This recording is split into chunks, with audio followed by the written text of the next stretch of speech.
आप सभी को मेरा नमस्कार। मैं रोहित मिश्रा आप सभी का अपने ऑनलाइन प्लेटफॉर्म पर हार्दिक स्वागत करता हूं। आज छात्रों, मैं बीएससी एजी जो थर्ड सेमेस्टर के हमारे स्टूडेंट्स हैं उनका जो सब्जेक्ट है इंटीग्रेटेड डिजीज़ मैनेजमेंट वो मैं पढ़ाऊंगा।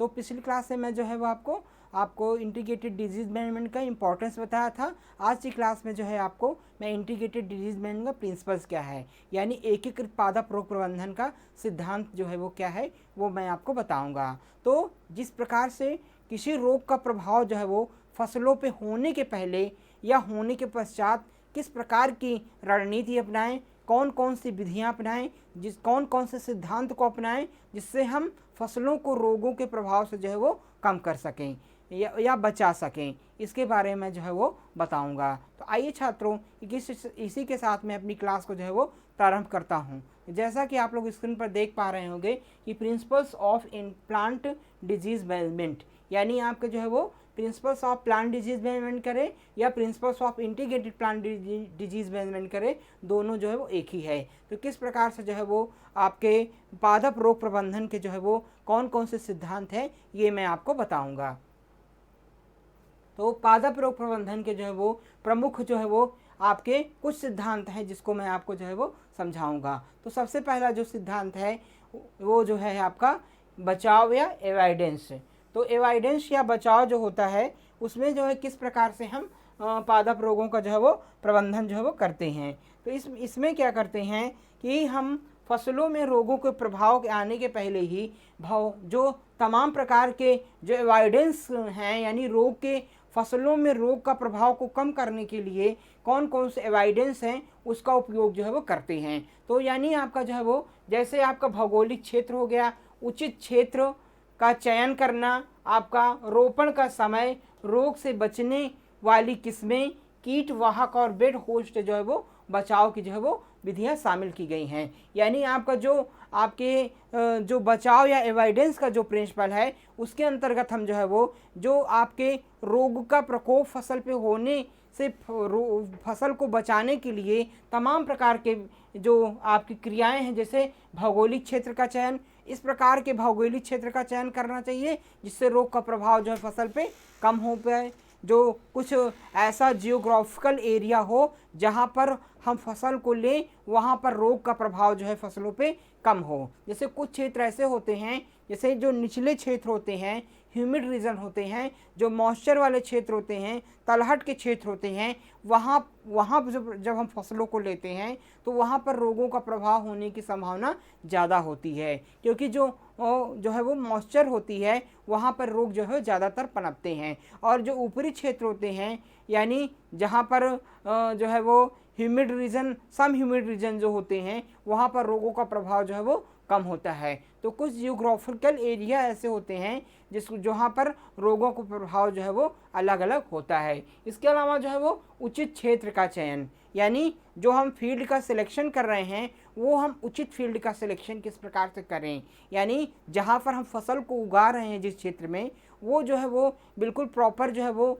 अच्छा क्षेत्र होना चाहिए। जो आप फील्ड का सिलेक्शन कर रहे हैं वो रोग मुक्त होना चाहिए, यानी जहाँ पर हम फसल को उगा रहे हैं वो रोग एवं कीट जो है वो मुक्त होना चाहिए। बिल्कुल अच्छा फील्ड जो है वो होना चाहिए। इसके अलावा जो है वो रोपण का समय और रोग से बचने की वाली किस्में, यानी जो फसल के जो है वो आपका सोइंग टाइम है, आपका प्लांटिंग टाइम है फसल का, वो जो है वो किस प्रकार से उसमें चेंज करके रोगों से फसलों को बचाया जा सके। इसके अलावा जो है वो वाली किस्में कीट वाहक, जो आपके तमाम प्रकार के ऐसे जो इंसेक्ट्स हैं जो डिजीज़ के वेक्टर्स का काम करते हैं, यानी रोगों के संचार का काम करते हैं, वो क्या करते हैं, कुछ ऐसे इंसेक्ट होते हैं जैसे एफिड्स हो गए, आपके लीफ हॉपर्स हो गए, आपके वाइट फ्लाइज हो गई, ये क्या करती हैं, अस्वस्थ पौधों से यानी रोग ग्रसित पौधों से रोग को स्वस्थ पौधों में संचारित करते हैं। तो इस प्रकार के जो रोगों को ले जाने वाले कीट होते हैं, यानी रोग वाहक का काम करते हैं, उनसे जो है कैसे फसलों को बचाया जा सके, ये भी इसके अंतर्गत जो है वो पढ़ेंगे। इसके अलावा दूसरा जो होता है वो बहिष्करण, यानी एक्सक्लूजन। तो एक्सक्लूजन जो है वो एक काफ़ी महत्वपूर्ण जो है वो सिद्धांत होता है। इसके अंदर क्या होता है कि संघरोध जो है वो निरीक्षण और प्रमाणित बीजों का उपचार जो है वो, यानी आपको जो है वो संगरोध का मतलब क्या होता है, यानी रोग का लीगल कंट्रोल, जो कानूनी रूप से जो है वो जो हमारी वैधानिक विधियां हैं उसके द्वारा कैसे रोगों को नियंत्रित किया जा सके। इसके अलावा जो है जो प्रमाणीकरण, हमेशा जो है वो प्रमाणित बीजों का ही जो है वो उपयोग करना चाहिए। हम लोकल बीजों का अगर उपयोग कर रहे हैं तो वो कई प्रकार के रोगों से ग्रसित होते हैं, कई प्रकार के पैथोजेंस उसमें होते हैं। तो जो हम लोकल बीजों का प्रयोग करते हैं वो मानक के अनुसार नहीं होते हैं, यानी हमको फसल उगाने के लिए, फसलों को बोने के लिए हमेशा प्रमाणित बीजों का प्रयोग करना चाहिए। तो जो आपके सर्टिफाइड सीड प्रमाणित बीज होते हैं वो हमेशा मानक के अनुसार जो है वो उत्पन्न किए जाते हैं। उनमें उनके उत्पादन एवं भंडारण की क्रिया जो होती है वो हमेशा मानक के अनुसार होती है और वो जो है वो कीट एवं रोग से जो है वो मुक्त होते हैं। इसीलिए कहा जाता है कि किसानों को हमेशा प्रमाणित बीजों को ही जो है वो बोना चाहिए। तो इस प्रकार से रोगों से, जब साफ सुथरे बीज होंगे, प्रमाणित बीज होंगे, तो वो जो है वो रोग जो है वो मुक्त होंगे, तो फसल में रोगों का प्रभाव जो है वो नहीं हो पाएगा।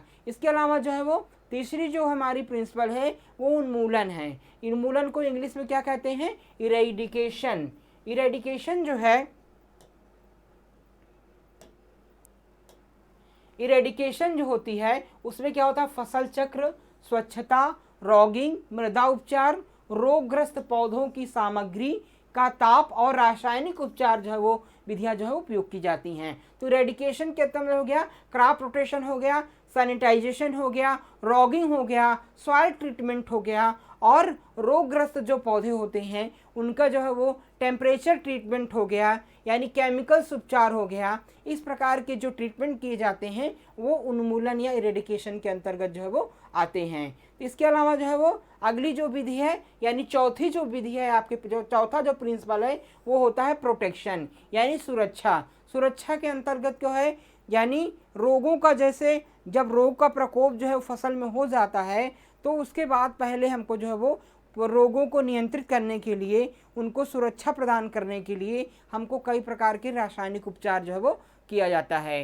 तो रासायनिक उपचार के अंतर्गत क्या आता है, जैसे कि आपके फफूंदनाशी हो गया, नीमेटोड नाशी हो गया, या बैक्टीरिसाइड हो गया, फंजीसाइड हो गया, निमेटीसाइड हो गया, इसका प्रयोग फसलों पर जो है वो किया जाता है। तो जब हम कई प्रकार के रसायनों को उपयोग जो है वो फसल को रोगों से बचाने के लिए करते हैं तो वो जो है सुरक्षात्मक उपाय, यानी आपके प्रोटेक्शन के अंतर्गत जो है वो आते हैं। इसके बाद जो आपका पांचवा उपाय होता है, पांचवा प्रिंसिपल्स होता है, वो होता है इम्यूनाइजेशन। इम्यूनाइजेशन या टीकाकरण, इसके अंतर क्या होता है कि आपके जो है वो तमाम प्रकार की जो प्रतिरोधी किस्मों को, जो प्रतिरोधी फसल उत्पादन की विधियां हैं, पौधों को, फसलों को के अंदर किस प्रकार से प्रतिरोधिता के गुण को जो है वो विकसित किया जाए, यानी जो प्रतिरोधी किस्में हैं उसको कैसे जो है प्रयोग किया जाए, तथा उनको किस प्रकार से जो है वो उसके अंदर टॉलरेंस कैपेसिटी जो है वो डेवलप की जाए प्लांट के अंदर, ये इसके अंतर्गत जो है वो आता है। यानी जो इम्यूनिटी है प्लांट्स की, जो रोग प्रतिरोधक क्षमता है, उसको कैसे विकसित किया जाए, जैसे वो रोगों से लड़ने, रोगों के प्रति जो है वो सहनशील हो, यानी रोगों का प्रकोप फसल पे जो है वो कम हो पाए। तो ये सहनशीलता, यानी आपकी जो है वो जो इम्यूनाइजेशन है, आपका टीकाकरण जो विधि है, ये काफ़ी इंपॉर्टेंस है आपके रोगों के नियंत्रण के लिए। तो इसके अंतर्गत ये हम पढ़ेंगे। इसके अलावा जो है वो जो अगली विधि है, यानी छठवीं विधि है, छठवां प्रिंसिपल्स क्या है आपका, थेरेपी। थेरेपी में क्या होता है, कीमोथेरेपी हो गया और थर्मोथेरेपी हो गया। ये जो है वो आपकी डिटेल्स में अभी मैं आपको पढ़ाऊँगा। तो ये जो है वो 6 ऐसे प्रिंसिपल्स हैं, 6 प्रिंसिपल्स ऐसे हैं जो आपके जो है वो डिजीज़ कंट्रोल के लिए या फिर डिजीज़ मैनेजमेंट के लिए जो है वो उपयोगी होते हैं। इन 6 प्रिंसिपल्स को हम सही तरीके से स्टेप बाय स्टेप जो है वो उपयोग करके फसलों को रोगों से जो है वो बचा सकते हैं। तो आइए ये 6 प्रिंसिपल्स को हम आपको डिटेल में जो है वो समझाते हैं। तो पहला जो हमारा प्रिंसिपल था वो था एवॉइडेंस। तो किसी भी डिजीज़ के प्रभाव होने से पहले, यानी आपका जो है वो protection is better than cure, यानी प्रोटेक्शन यानी सुरक्षात्मक जो उपाय हैं, फसल की सुरक्षा करने से पहले उसकी देख रेख करना हमारे लिए आवश्यक होता है। यानी आप जैसे मान लीजिए ये नहीं कि जो है किसी फसल हम अगर लिए हैं तो उसमें रोगों का प्रकोप हो जाए तब हम उसको नियंत्रित करें। हमको पहले से ही सतर्क रहना है कि हमारे खेत में या हमारी फसल पे या हमारे प्लांट्स पे किसी रोग का प्रकोप ना होने पाए। उसके पहले ही फार्मर्स को जो है वो तमाम प्रकार के जो बचाव के उपाय हैं रोगों से, तमाम प्रकार के कीटों से जो बचाव के उपाय हैं उसको हमेशा प्रयोग करते रहना चाहिए। यानी बीमारियों से बचने के लिए ही पहले से ही जो है वो हमको सतर्क रहना चाहिए। पहले से हमको इस प्रकार की विधियों का उपयोग करते रहना चाहिए कि हमारी फसल जो है वो रोगों के प्रभाव से जो है वो बच जाए। यानी हमारी फसल जो है वो रोग ग्रसित होने पर जो है वो पहले ही जो है वो बच जाए। तो इस प्रकार से क्या होना चाहिए, इसमें जो है वो तमाम प्रकार की युक्तियां शामिल होती हैं जो मेजबान रोगजनकों के संपर्क को जो है वो रोकती हैं। इससे बचने के लिए जो है वो जैसे आपका जो है भौगोलिक क्षेत्र हो गया, जो टोपोग्राफिकल एरिया होता है, यानी जहाँ पर हम खेती का चयन करते हैं, जहाँ पर हम फसलों का चयन करते हैं, वो भी रोगों से जो है वो मुक्त होना चाहिए। यानी जो आपके लो लैंड एरियाज़ हैं, ह्यूमिड रीजन्स हैं, वहाँ पर रोग का प्रकोप ज़्यादा होता है, और जो अपर एरियाज़ हैं, जो आपके पहाड़ी क्षेत्र हैं, उस तरीके क्षेत्र हैं, वहाँ पर रोगों का प्रकोप जो है वो कम क्षेत्र गया है। तो कई प्रकार के भौगोलिक क्षेत्र भी होते हैं जो रोगों के प्रति जो है कई क्षेत्र ऐसे होते हैं जहाँ पर रोग जो है वो हमेशा रोगों के लिए जो पैथोजेंस होते हैं उसके लिए फेवरेबल कंडीशन होती है।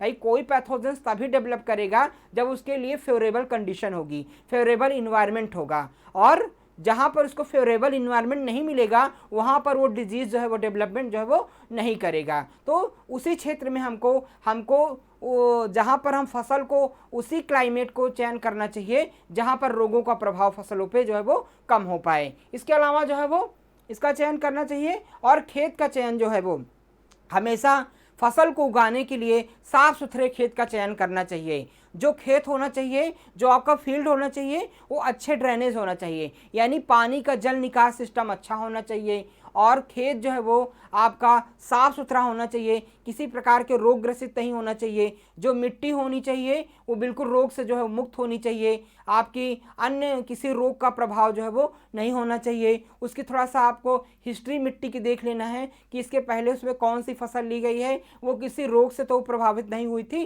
तो इस प्रकार से जो है वो खेत का साफ सुथरे अच्छे खेत का जो है वो चयन करना चाहिए। इसके अलावा जो है वो समय समय पर रोग जो है बचने वाली किस्मों को महत्वपूर्ण जो है वो भूमिका होती है, और इस प्रकार की किस्मों का चयन करना चाहिए जिसमें रोग का प्रभाव जो है वो कम होता होगा।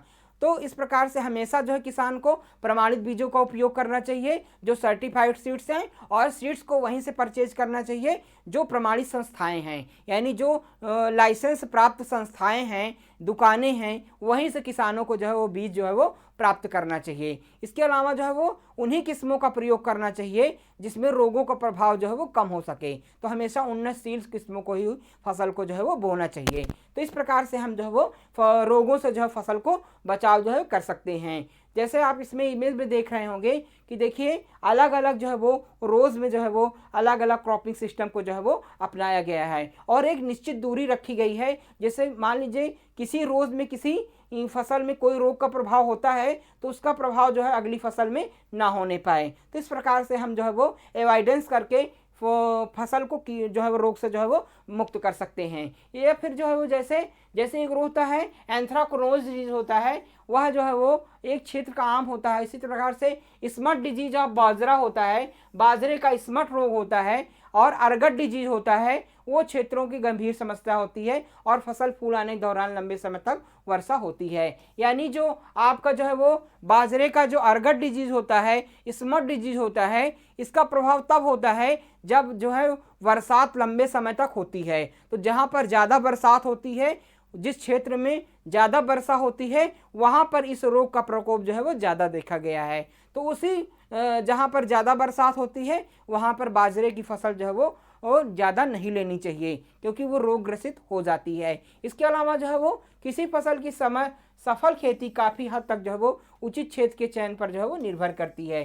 तो इस प्रकार से जो है वो हमेशा फसल का चयन के लिए उचित खेत, साफ सुथरा खेत, रोग मुक्त खेत का जो है वो चयन जो है वो करना चाहिए। इसके अलावा जो है वो मिट्टी से होने वाली बीमारियों जैसे जड़ गांठ, सूत्रकृमि रोग, अरहर मुरझाना आदि जो है वो बीमारियां जो है होती हैं। तो मिट्टी के द्वारा जो है वो जैसे तमाम प्रकार की बीमारियां होती हैं, जैसे आपका विल्ट डिजीज ऑफ अरहर, यानी दलहनी फसलों का एक विल्ट नामक रोग होता है, वो जो है वो मृदा जनित रोग होता है और वह मिट्टी से जो है फैलता है। तो जो खेत का चयन करना चाहिए वो बिल्कुल रोग मुक्त होना चाहिए। हमेशा मिट्टी का परीक्षण करा लेना चाहिए, उसके बाद उसमें जो है वो आपको जो है वो क्रॉप को लेना चाहिए। इसी प्रकार से जो है वो एक नीमेटोड्स होता है, नीमेटोड्स को हिंदी में कहते हैं सूत्रकृमि। सूत्रकृमि का भी प्रभाव जो है वो पौधों पे काफ़ी फसलों पे होता है। जैसे रूट नॉट डिजीज, एक रूट नॉट डिजीज होता है जो आपका सूत्रकृमि के द्वारा फैलता है। तो ये जो है वो जैसे आपका गेहूं का रूट नॉट डिजीज हो गया, आपके जो है वो टोमेटो में रूट नॉट डिजीज लगता है। तो इस प्रकार से जो है वो सूत्रकृमियों से मुक्त जो है वो मिट्टी जो है वो होनी चाहिए। इसके अलावा जो है वो कई बीमारियों में घटना या बीमारी की गंभीरता से जो है वो अतिसंवेदनशील चरण और रोगजनक के लिए अनुकूल परिस्थितियों के संयोग पर निर्भर करती है। तो कई प्रकार की जो बीमारियां होती हैं, फसलों की बीमारियां होती हैं, वो एक प्रकार से इन्वायरमेंटल, अगर पर्यावरणीय दशाएं और जो मृदा संबंधी दशाएं हैं वो अगर अनुकूल हैं तो पैथोजेंस का अटैक जो है वो ज़्यादा होता है।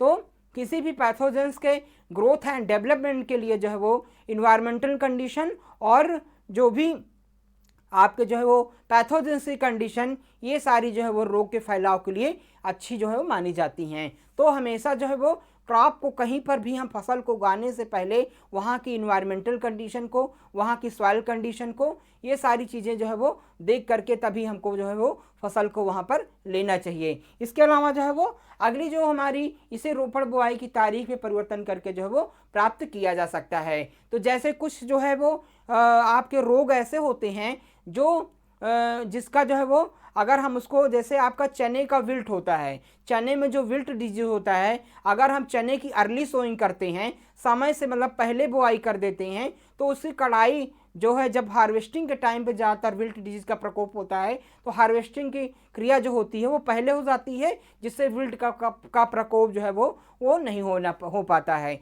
इसी प्रकार से आलू में एक लगने वाला अर्ली ब्लाइट और late blight disease of tomato, तो आलू का एक अर्ली और अगेती झुलसा और पछेती झुलसा नामक रोग जो है वो होता है। अगर उसमें क्या करते हैं, अगर आलू की फसल जो है वो समय से बो दी जाए, अगेती फसल ले ली जाए, तो इस रोग का प्रभाव फसल पे जो है वो कम हो पाता है। अगर आलू की बुआई हम लेट करते हैं तो उसमें जो है वो इस रोग का प्रकोप अधिक देखा गया है। यानी जब लेट करते हैं तो लगभग जनवरी फरवरी के महीने में जब हल्का बरसात होती है और जो आपकी ह्यूमिडिटी होती है वो बिल्कुल कम रहती है, उस समय इस रोग का प्रभाव जो है वो फसल पे ज़्यादा हो गया है। तो उसके पहले ही अगर हमारी फसल हार्वेस्ट हो जाएगी, कटाई मड़ाई हो जाएगी, तो हमारी फसल रोग से जो है वो बच जाएगी। इस प्रकार से फसल के समय में परिवर्तन करके भी, उनके बुआई में परिवर्तन करके भी जो है हम रोगों से फसलों को बचा सकते हैं।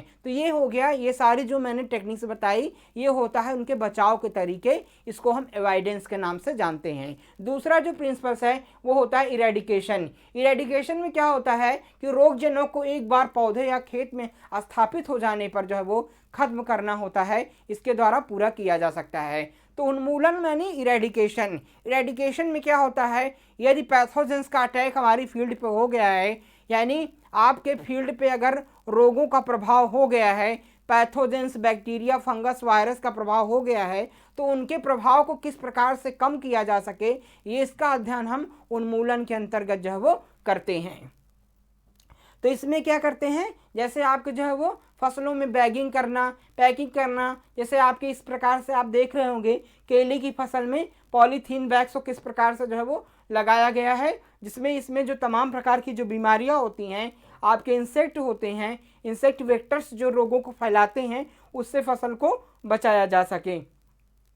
इसके अलावा जो है वो रोगग्रस्त पौधों या भागों को हटाना, जैसे वायरस रोगों को नियंत्रित करने के लिए उनको रोग लगाना, कंकेस्ट पेंट्स के अंग जो है काटना। तो इसके अंतर्गत क्या होता है, जैसे रोगों का प्रभाव फसल पे हो गया है तो उसको कैसे जो है वो कम किया जा सके, ये इसके अंतर्गत होता है। तो इसमें क्या होता है, जैसे जो रोग ग्रसित भाग हैं, जैसे टहनियाँ हो गए, आपके पत्तियाँ हो गई, तो उनको क्या किया जाता है, पौधों पे, अन्य पौधों पे उसका प्रभाव, अन्य भागों पर उसका प्रभाव पौधों पर ना होने पाए, उनको जो है वो अलग किया जाता है। तो इसमें क्या होता है, काटना, छांटना, पत्तियों को हटाना। तो इस प्रकार की जो क्रिया होती है वो आपके इरेडिकेशन या उन्मूलन के अंतर्गत जो है वो किया जाता है। तो समय समय पर जो है वो आपके बाग बगीचों के अंदर जो है, जो बड़े प्लांट्स हैं उसमें जो है वो पौधों की कटाई छटाई की जाती है। कटाई छटाई करने से क्या होता है, समय समय पर प्रकाश सही से फैलता है आपके बाग में, और साथ साथ हवा का आवागमन होता है, जिससे तमाम प्रकार के जो बैक्टीरिया फंगस होते हैं वो नष्ट हो जाते हैं और हमारी जो फसल होती है वो बच जाती है। तो ये सारी जो कटाई छटाई क्रिया होती है वो इरेडिकेशन के अंतर्गत जो है वो आती है। इसी प्रकार से तमाम प्रकार के खरपतवारों को नियंत्रित करने के लिए, रोगग्रस्त पौधों को जो है मलबे में दबाने के लिए गहरी जुताई करना, जो है फावड़ा चलाना।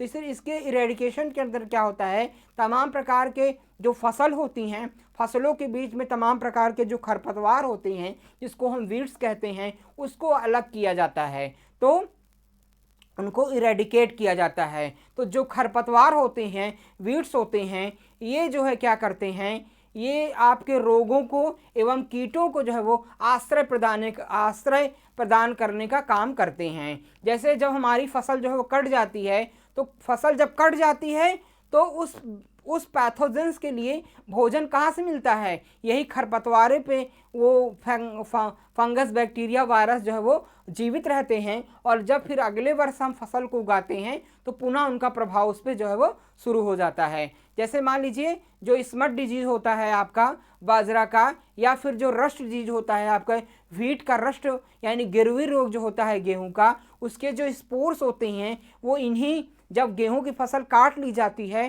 तो जो उनके स्पोर्स होते हैं वो जो है आपके खरपतवारों के ऊपर जो है वो पड़े रहते हैं, और धीरे धीरे क्या होता है कि जब फिर अगले वर्ष हम गेहूं की फसल उगाते हैं तो उन्हीं खरपतवारों से पुनः फसल पे जो है वो स्पोर्स आ जाते हैं और हमारी फसल को जो वो प्रभावित करने लगते हैं। तो इस प्रकार के जो तमाम प्रकार के अनवांटेड प्लांट्स होते हैं, खरपतवार होते हैं, उनको हटा देना चाहिए, मेड़ ओड़ से बिल्कुल साफ़ सुथरा रखना चाहिए, जिससे फसल को हम रोगों से जो है वो बचाया जा सके। तो इस प्रकार की विधियां होती हैं, और हमेशा जो है फसल की जो है वो गहरी जुताई करना चाहिए, जिससे तमाम प्रकार के जो खरपतवार हैं वो मिट्टी के अंदर जो है दब जाएं और हमारी फसलों पे उनका प्रभाव जो है वो ना होने पाए। इसके अलावा जो है वो अगला जो रोग जनकों को खत्म करने के लिए अति संवेदनशील फसलों के साथ साथ अति संवेदनशील फसलों का जो है वो चक्रण किया जा सके, यानी रोग जन जो पैथोजेंस होते हैं उसके प्रभाव को कम करने के लिए जो है वो एक प्रकार के आपके जो है वो जो आपका क्रॉप रोटेशन होना चाहिए उसको जो है वो चेंज करते रहना चाहिए। क्रॉप रोटेशन को अगर चेंज हम कर रहे हैं तो उससे क्या होता है कि रोगों का प्रभाव फसलों पे नहीं हो पाता। अगर मान लीजिए हम एक ही खेत में कंटिन्यू रूप से वही फसल ले रहे हैं तो उस पैथोजेंस के लिए वो ज़्यादा प्रभावकारी हो जाएगा, और वो हर साल जो है वो पैथोजन ज़्यादा जो डेवलपमेंट करेगा और हमारी फसल को प्रभावित करेगा।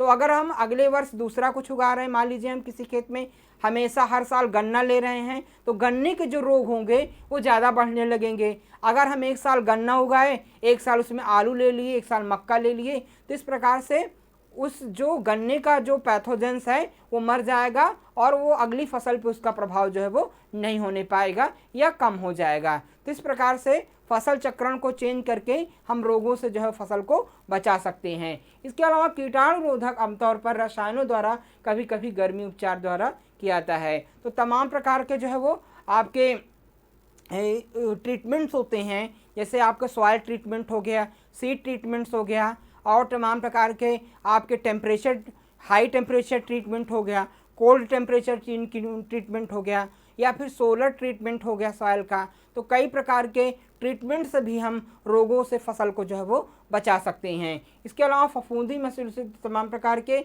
आपके फंजीसाइड्स होते हैं, उसका भी हम समय समय पर जो है वो छिड़काव करके, जैसे सल्फर का छिड़काव करके फसलों पे हम जो है वो फफूंद से यानी फंगस से आपकी फसल को जो है वो बचा सकते हैं। इसके अलावा नीमेटोड और कवक को मारने के लिए जो है वो मिट्टी को पिक्रिन से उपचारित करें। तो जो नीमेटोड्स होते हैं, जो मिट्टी के अंदर नीमेटोड्स होते हैं या फंगस होते हैं जो मिट्टी में पड़े रहते हैं, और जब मिट्टी में हम बीजों को बोते हैं तो पुनः जो है वो हमारी फसल को प्रभावित करते हैं। तो उनसे बचने के लिए एक क्लोरोपिक्रिन जो है वो हमेशा क्लोरोपिक्रिन से जो है उसका ट्रीटमेंट जो है वो करना चाहिए। इसके अलावा जो है वो चुकंदर में जो सूत्रकृमि पाया जाता है उसके नियंत्रित करने के लिए जो है वो तमाम प्रकार के जो है निमेटिसाइड होते हैं। जो निमेटिसाइड कौन कौन से होते हैं?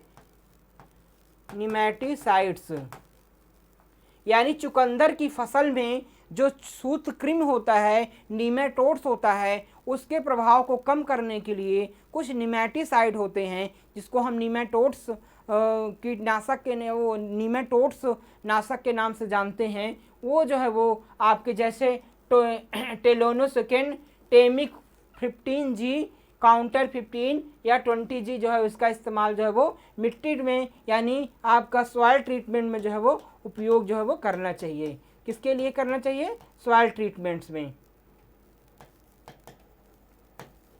तो सॉइल ट्रीटमेंट किसका करना चाहिए? तमाम प्रकार के निमेटिसाइड्स होते हैं जैसे टेलोन, टेमिक 15G, काउंटर 15 और 20G, ये सब जो है वो आपका सॉइल ट्रीटमेंट करके हम जो आपका चुकंदर के सूत्रकृमि होते हैं यानी आपके जो है वो निमेटोड्स होते हैं जो चुकंदर की फसल में, उसको हम नियंत्रित जो है वो कर सकते हैं। इसके अलावा जो है अगला जो हमारा प्रिंसिपल्स है डिजीज़ कंट्रोल का वो है प्रोटेक्शन। तो प्रोटेक्शन जो है वो एक वेरी इंपॉर्टेंट प्रिंसिपल्स है आपके डिजीज़ कंट्रोल करने के लिए। तो ये जो है क्या होता है कि जब हम रोगों का प्रकोप फसल पे हो जाता है तो हम फसल को किस प्रकार से रोगों के प्रभाव से जो है वो बचा सकते हैं, ये प्रोटेक्शन के अंतर्गत जो है हम अध्ययन करते हैं। तो यह जो है वो अति संवेदनशील भाग या मेजबान और रोगजनक के बीच कुछ सुरक्षात्मक बाधा का उपयोग जो है होता है। यानी आप जो है वो तमाम प्रकार के जो पैथोजेंस होते हैं और आपके रोग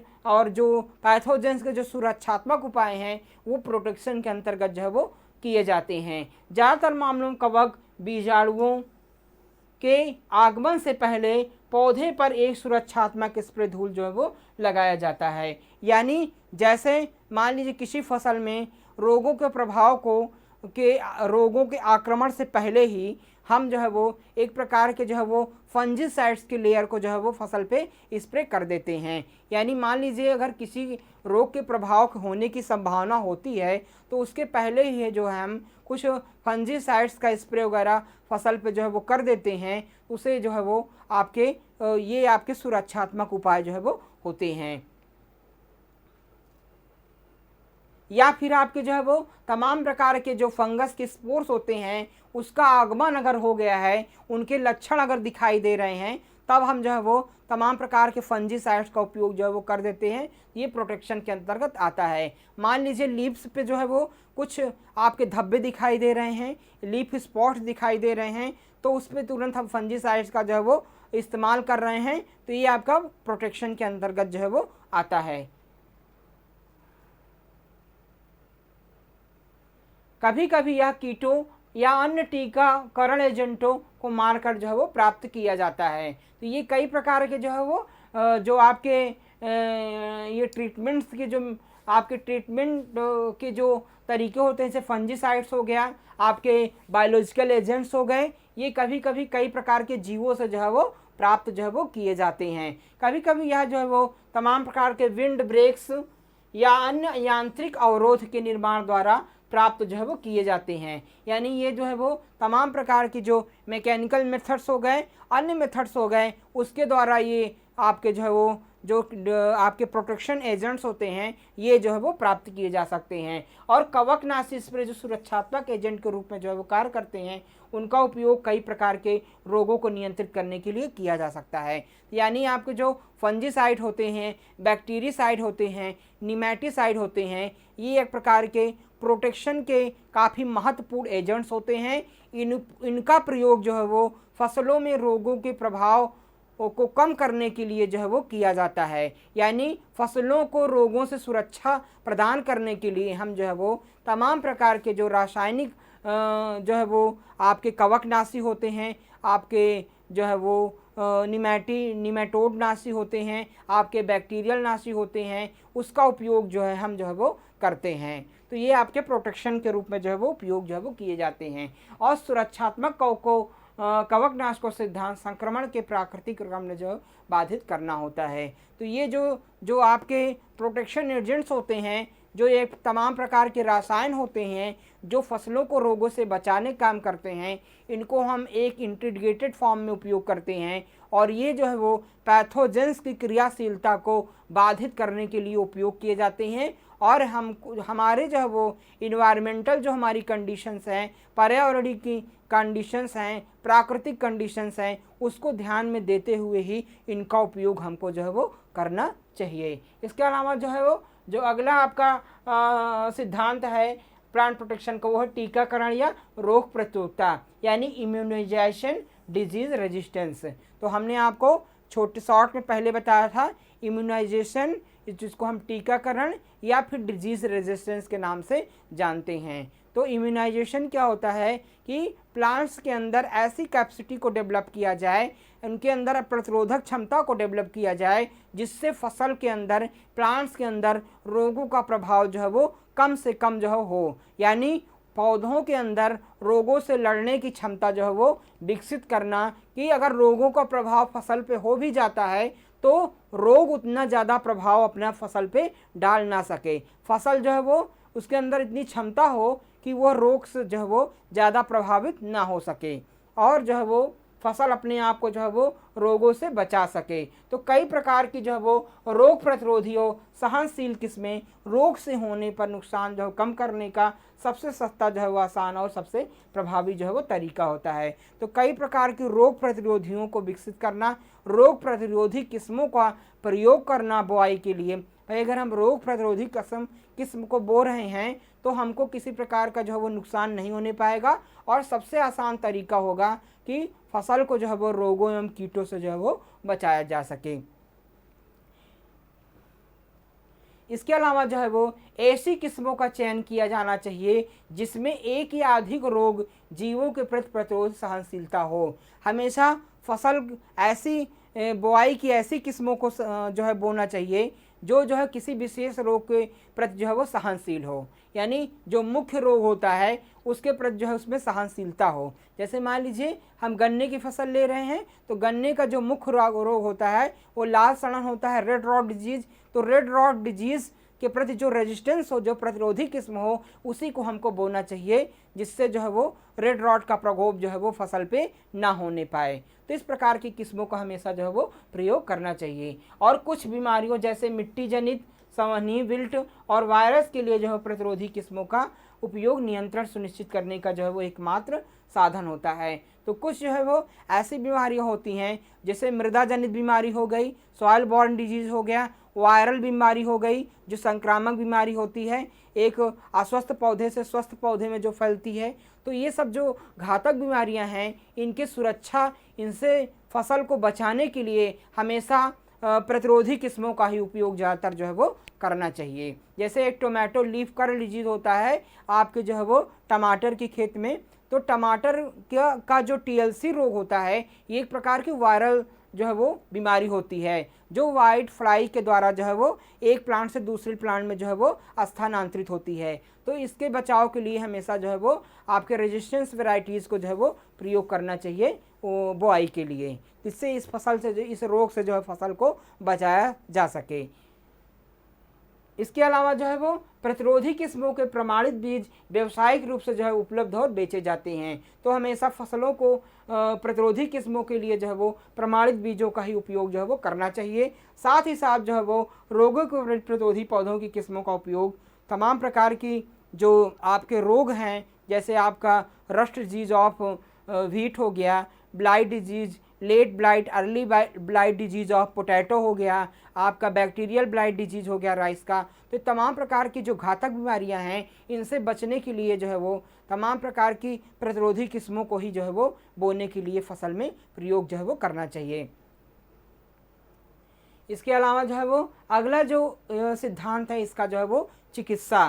तो चिकित्सा के अंतर्गत जो है इसको हम थेरेपी कहते हैं। तो इसके अंतर्गत क्या होता है, इसका उपयोग जो है व्यक्तिगत पौधों पर जो है वो किया जाता है और बड़े पैमाने पर इसको जो है वो नहीं किया जा सकता है। तो ये जो चिकित्सा होता है, थेरेपी होती है, यानी आप जो है वो जब रोग ग्रसित हो जाता है पौधा तो उसको हम किस प्रकार से जो है वो बचा सकते हैं, ये इसके अंतर्गत जो है वो पढ़ा जाता है। तो जो चिकित्सा होती है यानी थेरेपी जो है वो बड़े पैमाने पर संभव नहीं है कि हम बड़े पैमाने पर किसी खेत की जो है वो थेरेपी कर सकें। थेरेपी जो है वो एक छोटा माध्यम होता है, कुछ ही पौधों में कुछ ही पौधों में हम थेरेपी जो है वो कर सकते हैं। इसके अंतर्गत जो है मोस्टली आपका जाता है, जैसे आपका कीमोथेरेपी हो गया, थर्मोथेरेपी हो गया, तो ये आपका थेरेपी के अंतर्गत आता है। तो यह पौधों की किसी ऐसी चीज़ से टीका लगाने या उपचार करने से जो है प्राप्त होता है जो रोगजनक को निष्क्रिय कर देता है। तो थेरेपी क्या होता है, यह जो है वो ऐसे जो है वो आपके कई प्रकार की वैक्सीन होती हैं, वैक्सीन्स को जो है वो प्लांट पे लगाया जाता है। तो प्लांट्स के अंदर जब वैक्सीन को लगाया जाता है तो वो रोगजनक जो होते हैं, पैथोजेंस का जो प्रभाव होता है प्लांट पे, उसको कम कर देता है। तो जैसे आप में मान लीजिए हमारे मानव में जो है हमारे पास जो है हमारे अंदर जो है कोविड का प्रकोप हुआ था। तो जब कोविड हमारे अंदर आया था तो हम वैक्सीन्स का प्रयोग किए थे। कोविड की जो वैक्सीन्स थी उसको लगाने से क्या होता था कि कोविड के जो वैक्सीन्स थी, जो कोविड का वायरस था उसका प्रभाव जो है हमारी शरीर पे जो है वो कम हो जाता था। तो उसी प्रकार से मान लीजिए किसी घातक रोग का प्रकोप फसल पे हो गया है तो टीकाकरण करके जो है कुछ हद तक उसको हम फसल को जो है वो बचा सकते हैं और जो फसल के ऊपर रोगजनक का प्रभाव है, पैथोजेंस का प्रभाव है, उसको जो है हम कम कर सकते हैं। इसके साथ साथ जो है कीमोथेरेपी जैसे होता है, थेरेपी के अंतर्गत क्या आता है, जैसे कीमोथेरेपी में क्या होता है, रोगजनक को निष्क्रिय करने के लिए रसायनों का उपयोग किया जाता है, जबकि संक्रमित पौधों के ऊतकों में वायरस के विकास को निष्क्रिय होने के लिए कभी कभी गर्मी का उपयोग किया जाता है ताकि नए विकासशील ऊतक प्राप्त किए जा सके जो रोगजनक से जो है वो मुक्त हों। तो वो कि तमाम प्रकार की कीमोथेरेपी जो होती है उसमें रोगजनक को जो है वो निष्क्रिय करने के लिए जो है वो तमाम प्रकार के रासायनिकों का जो है वो उपयोग किया जाता है तथा जो है वो तमाम प्रकार के टेम्परेचर का उपयोग किया जाता है। जैसे तापमान के द्वारा जो है वो जो आपके रोग ग्रसित ऊतक होते हैं उनको जो है वो नष्ट किया जा सकता है और उसके बाद जब वो रोग ग्रसित जो ऊतक होते हैं, जो पैथोजन से प्रभावित ऊतक होते हैं, सेल्स होते हैं, वो नष्ट हो जाते हैं। फिर उससे नए सेल्स डेवलपमेंट होता है, नए टिश्यूज़ का डेवलपमेंट होता है, नए कल्लों का विकास होता है। तो वो जो कल्ला विकसित होता है वो जो है रोग जो है वो मुक्त होता है। तो कीमोथेरेपी के अंदर जो है तमाम प्रकार के जो है वो आपके ट्रीटमेंट्स जो है वो किए जाते हैं जिससे रोग मुक्त पौधों को जो है वो प्राप्त किया जा सके। इसके अलावा जो है वो आपके एक होती है थर्मोथेरेपी। तो थर्मोथेरेपी में क्या होता है, रोगग्रस्त पौधों या उनके कुछ हिस्सों को जो है वो अलग अलग समय के लिए गर्म पानी उच्च हवा के तापमान पर जो है वो रखा जाता है। तो थर्मोथेरेपी, जैसे थर्मो का मतलब होता है टेम्परेचर से संबंधित है, तो इसमें क्या होता है थर्मोथेरेपी में, उसमें तापमान उपचार किया जाता है। तमाम प्रकार के जो रोग ग्रसित पौधों के भाग होते हैं उनको जो है वो उच्च तापमान एवं निम्न तापमान पर जो है वो उपचारित किया जाता है, जिससे जो उनके पैथोजेंस होते हैं यानी रोग फैलाने वाले जो कारक होते हैं वो निष्क्रिय हो जाते हैं और प्लांट जो है वो फिर से ग्रोथ एंड डेवलपमेंट करता है और जो नए प्लांट्स निकलते हैं वो रोग जो है वो मुक्त जो है वो होते हैं। इस प्रकार से जो है वो जैसे गेहूं में क्या होता है, गेहूं का जो लूज स्मट होता है उनके बीजों को गर्म पानी से उपचारित करके नियंत्रित जो है वो किया जा सकता है, लेकिन प्रतिरोधी किस्मों को उगाना नियंत्रण करने का एक सरल तरीका होता है। यानी जो लूज स्मट डिजीज होता है आपके व्हीट में, तो व्हीट डिजीज का उसके प्रभाव को कम करने के लिए जो है वो जो बीज होते हैं उनको जो है वो इस प्रकार से जो गर्म पानी में जो है वो हाई टेम्परेचर के वाटर पे जो है वो उसका ट्रीटमेंट करते हैं और ट्रीटमेंट करने के पश्चात जो है जो लूज स्मेट्स के पैथोजेंस होते हैं वो नष्ट हो जाते हैं और उन बीजों को जब हम पुनः खेत में बोते हैं तो रोग मुक्त जो है वो हमको फसल जो है वो प्राप्त हो जाती है। तो इस प्रकार से हाईली टेम्परेचर पे भी बीजों को शोधित करके, अधिक तापमान पे भी बीजों को शोधित करके कई प्रकार के रोगों को जो है हम मुक्त फसल को प्राप्त जो है वो कर सकते हैं। इसी प्रकार के अन्य जो तमाम प्रकार के